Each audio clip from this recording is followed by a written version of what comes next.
en direct d'à 100 mètres du centre du monde, à côté de là où Dali a dit que c'était le centre du monstre, mais ouais, bon, fatigue. Voilà, on est fatigué.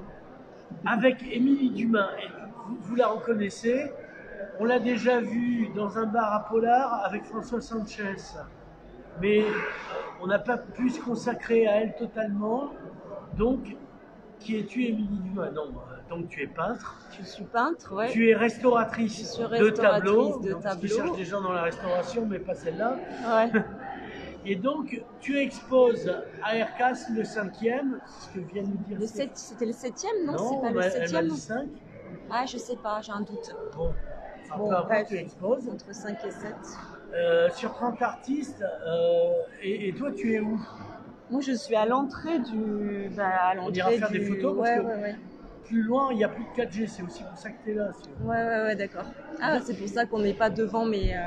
Voilà, mais on ira faire des photos. Je suis juste à l'entrée du centre. Et là, qu'est-ce que tu as exposé? Parce que tu es assez varié. Oui, alors là, j'ai décidé d'exposer comme une sorte de petite histoire que je me suis racontée avec les différents styles que j'ai depuis que je peins, donc depuis à peu près 20 ans. Ouais. Donc il y a à la fois mon style, on va pas les toutes premières toiles parce que j'ai quand même eu la chance d'avoir vendu pas mal de toiles, dont mes premières que je n'ai plus. Donc ça c'est une chance. Donc il y a quand même mes premiers styles qui sont plus, on va dire, bon ça c'est ce qu'on me dit de ce que je fais, les visiteurs me disent de ce que je fais, ça fait penser à Hopper, avec des paysages, des perspectives. Edward Hopper, voilà, qui faisait des scènes assez du quotidien, mais c'est très droit, un peu très banal. rectiligne, oui, et c'est surtout il y a souvent des silhouettes, enfin on sent qu'il se passe quelque chose, mais c'est un peu dans la scène de bar, dans la désolation, il y a une sorte de nostalgie, quelque chose un peu lourd, enfin pas vraiment lourd, mais des atmosphères un peu mystérieuses, on va dire. Donc voilà, moi au départ je disais pas que c'était lui qui m'inspirait forcément. Oui, mais à force que les gens te le disent, tu as fini par te dire que c'était sûrement ça. Je me dis qu'il y a sûrement quelque chose, parce qu'on me l'a dit au moins 5 fois aujourd'hui, on a dû me le dire 50 fois depuis que j'expose des choses, donc je finis par me dire oui qu'il doit y avoir un lien. Et tant mieux quelque part, parce que j'aime beaucoup ce peintre. Donc moi j'aime beaucoup, on peut dire, je sais pas s'il y a une inspiration dans ce que je fais par rapport à... désolation dans la description, est-ce que tu aimes beaucoup peindre la désolation? Parce que comme on vit à Perpignan, on n'est pas loin de la désolation. Non, d'ailleurs moi-même je suis désolé. C'est pas la désolation, non, pas dans ce sens-là. Enfin moi je peins pas des choses... Déjà à Perpignan ça m'inspire pas forcément, c'est pas le lieu qui m'inspire, c'est plus la façon dont les photos sont prises, parce que je travaille à partir de photos. Ouais. Donc c'est plus des angles de vue, des morceaux de corps, ou c'est le cadrage en fait qui m'inspire, et pas tellement dans ce que ça raconte dans le moment, mais en tout cas ce que ça peut permettre de raconter et laisser le champ libre à des histoires. Donc on peut s'imaginer plein de choses, mais je trouve que c'est une atmosphère qui est pas forcément... qui n'est pas palpable en fait, une sorte d'atmosphère qui ne peut pas se définir comme ça parce qu'il s'est passé telle chose ou quoi. D'accord. Mais c'est c'est dans l'indicible. Oui, un peu. Mais l'indicible qui se peint, puisque somme toute tu le peins. Oui, voilà. Alors est-ce que tu as des idées de paysages que tu peux nous narrer? Alors, on prendra des photos après. Des idées de paysages, là je vais peut-être parler de justement ce que j'ai fait, mais c'est pas forcément d'ailleurs que des paysages. Parle-moi de toi s'il te plaît. C'est pas que des paysages, il y a par exemple un tableau que j'avais exposé au musée Rigaud il y a quelques années. Ouais. À l'époque où le musée Rigaud exposait des artistes locaux. Voilà. Maintenant c'est apparemment plus devenu une nécessité de montrer les artistes locaux. C'est une bibliothèque en vend des mugs, me dit-on. C'est-à-dire que maintenant, voilà, c'est devenu le musée classique où on présente les collections, ce qui est très bien parce que c'est la vocation d'un musée. Ah oui. Mais c'est un peu... Non, je connais cette théorie. Ouais. Mais c'est dommage. En fait. Oui, mais enfin, c'est dommage. C'est bien parce qu'on parlait avec Tiffany de la visibilité des artistes ici. Ouais. Alors, tu m'as dit que tu avais un projet que je trouvais exceptionnel, un local avec un lieu qui imprimerait sur demande des photos d'artistes, etc.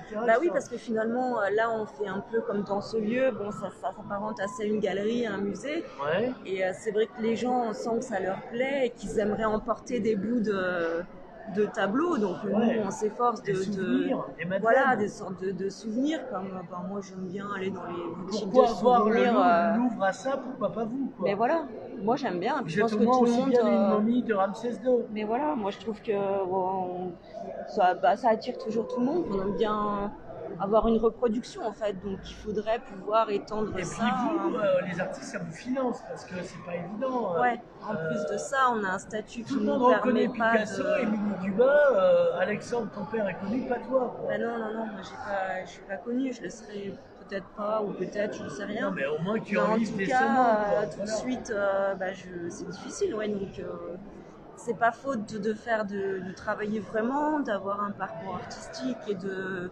Non, parce que moi, on me dit les artistes, c'est des feignants, ils ont qu'à traverser la rue pour trouver un travail. Ouais. Alors, tu travailles vraiment beaucoup.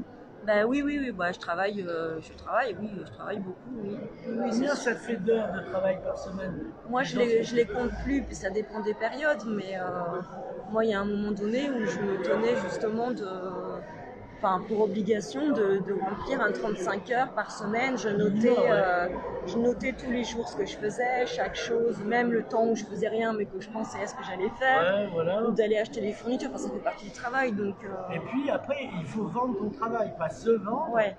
Donc il faut communiquer. Alors il faut vendre le travail. Tu es chef d'orchestre en fait. Tu es créatrice et tu es fabricante. Et tu es communicante sur ton propre travail. Oui. Et à ce prix-là, tu n'es pas payé cher de l'heure, justement. Ah bah non. Parce que moi, je pense que tu es une feignasse, puisque tu es artiste. Bah oui, c'est ça, ce que tout le monde pense, quelque part, mais bon, peu importe. Il faut bien dire que tu passes plus d'heures de travail comme ça. Oui. Et oui, voilà, donc en plus, il y a le travail de la communication, sachant qu'aujourd'hui, on n'est plus dans un temps où les galeristes sont... ils font plus leur métier. Ils font plus leur métier. Enfin, les galeries ferment. À Perpignan, il n'y a plus aucune galerie valable. En tout cas, il y en avait une avant, la galerie Thérèse Roussel. Oui, mais Thérèse est morte. Mais Thérèse est décédée, malheureusement, et elle faisait un sacré boulot, et elle m'a aussi encouragée. Ouais. Et c'est aujourd'hui très, très, très fortement grâce à elle que j'ai pu un peu avoir un réseau, rencontrer des gens. Mais malgré ça, dans une petite ville qui pourtant reste accessible, ça reste compliqué d'en vivre. Donc qu'est-ce qu'on fait quand on a du talent? Ouais. Il faut trouver des solutions. Moi, je vends des sextoys, par exemple. Mon vrai métier, je vends des sextoys. C'est ça qui finance l'argent. Voilà, donc c'est ce qu'on imagine avec plusieurs, pouvoir reproduire ce qu'on fait. Et puis, donc la meilleure façon, je trouve, c'est que ce soit visible dans la rue. Ouais. Donc qu'est-ce qui est visible? Toi, t'imagines les grandes bâches d'Émilie Dumas imprimées en centre-ville, etc. Et pas des papillons en métal. Mais voilà. Tout le monde se fout. Et Space Invader, il y a 2 chefs-d'œuvre de Space Invader, il se vend tout seul, le garçon. Bah oui. Voilà. Donc il faut que ce soit exposé dans la rue. Et je trouve Est-ce que la CCI sait que tu existes, par exemple? Bah non. Parce que j'ai lu ton argumentaire, c'est clair, celui, il y a Anne Stranger qui l'a écrit aussi, Tiffany a mis la page. On a réfléchi ensemble et pour nous, l'idée, ce serait que notre art soit dans la rue et qu'on puisse... Que vous ne soyez pas à la rue. Vous voulez votre art dans la rue et pas que vous soyez à la rue. Ouais. Moi, je pense à Madi, qui récemment a eu certains problèmes. Donc voilà, quoi. On salue d'ailleurs au passage. Alors, où on peut te retrouver? Je t'ai déjà posé la question, il me semble que tu m'avais passé ta carte. Où on peut me retrouver? J'ai un site internet qui s'appelle emiliedumaspeinture.com. Voilà. Là, il y a toutes mes œuvres, les actualités, mes contacts. Voilà, enfin moi je travaille... sur Instagram aussi? Je suis sur Instagram aussi, c'est Émilie Dumas 798. Voilà, j'ai quand même retenu mon Instagram. Pourquoi les offices de tourisme ne s'intéresseraient pas à tes œuvres et celles de tes camarades? Ben oui, mais ça, il faut justement parce que pouvoir vous participez aller... du patrimoine? Oui. De la richesse culturelle de Perpignan, de la région, enfin ce qui rend dynamique une ville aussi, ça passe par la culture évidemment. Et pas simplement l'illustration Parce que moi, on m'a souvent dit, mais pourquoi tu peins pas des vues de la ville, de Collioure Mais je veux dire, comme si un artiste pouvait être... Enfin, on donne pas un sujet comme ça, puis j'y ai forcément pensé déjà moi-même, et si je l'ai pas fait, c'est que ça m'inspire pas. Voilà. Et puis, un artiste n'est pas tenu d'illustrer le paysage. Enfin, je pense que c'est au-delà de ça. Non, mais pour que vous soyez utile, il faut que vous accédiez à l'infini à portée des caniches, comme disait Céline à propos de l'amour. Moi, sinon vous êtes des inutiles, peignez des trucs utiles, peignez des biscottes. Moi, les biscottes, je reconnais, tu vois. En fait, on t'en veut de pas être peintre de biscottes, quoi. Et si en plus il y a de la confiture sur la biscotte, là je vais acheter. Parce que ça me parle, moi, la biscotte, tous les matins, j'en prends. Le beau truc là, de Denis Souport, là, l'acteur qui est peintre, j'ai pas trop compris. Voilà, moi j'achèterais ça. Il faut se mettre à ma place. Bah oui, il faut se mettre surtout à la place des finances des gens et pour ça pouvoir montrer son art de façon accessible. Et ici, il y a plein de lieux pour montrer son art, mais peu qui acceptent. D'où la gentillesse d'un centre du centre du monde. Ouais.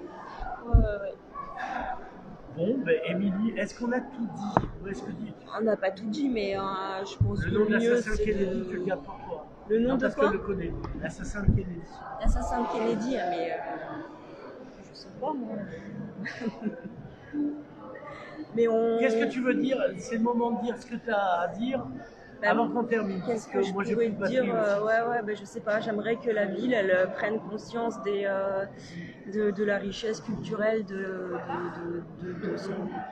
des gens, des artistes d'ici, parce qu'il y en a énormément, je me rends compte, et puis qui sont plutôt humbles, sympas, et qui peut-être ont justement pas suffisamment de prétention, enfin qui ont peut-être du mal, qui sont trop humbles en fait. Et je pense qu'ils n'arrivent pas à se montrer et qu'ils aimeraient. Ils savent pas comment le faire puisqu'il n'y a pas le support, il n'y a pas les galeries, il n'y a pas le réseau pour ça. Et qu'on est un peu tous à travailler dans notre coin et qu'on travaille tous bien de façon différente. Mais voilà, il nous manque le truc qui nous expose dans la rue. Ce que devrait faire l'espace public, c'est-à-dire accepter ceux qui font du bien pour eux et pour pas beaucoup. Et puis cesser d'aller chercher ailleurs des prétextes on va pas rentrer et dans le but du jeu, ils ne s'intéressent pas à l'art, le secret, je veux dire. Ils ne s'intéressent pas à l'art, ils veulent être en photo à côté de quelqu'un qui est connu. Nous on n'est pas contre, mais si on peut très bien les accepter en photo avec nous. Voilà, il suffit qu'ils fassent le nécessaire pour nous mettre en avant et ensuite ils peuvent tout à fait retirer de la gloire du fait d'être avec nous. Mais il faut qu'ils nous poussent en avant. Moi je sais qu'il y a de la gloire à tenter. Je le dirai aux autres. Ah oui, mais moi oui. On verra, mais il faudrait pas qu'ils... Émilie Dumas, merci et à bientôt. C'est quand ta prochaine expo? Tu en as une? Alors, la prochaine actualité, ce sera à l'IDEM au Soleil, l'école de l'IDEM au Soleil l'année prochaine. Alors, je ne sais plus si c'est janvier ou février. Donc, je vais exposer à l'école et voilà. Et puis, je présenterai un peu mon travail pour orienter un peu les élèves qui vont plus vers les sections communication, multimédia, tout ça, vers moi ce qui m'intéresse, l'art classique, la restauration, enfin parce que tu es restauratrice de tableaux. Ouais, qu'ils n'aillent pas trop vers les trucs le chat GPT artistique, mais voilà, les ramener un peu, leur montrer que tu sais à qui tu t'adresses. Voilà. J'aurais jamais ton talent de toute manière. Merci Émilie Dumas, à bientôt.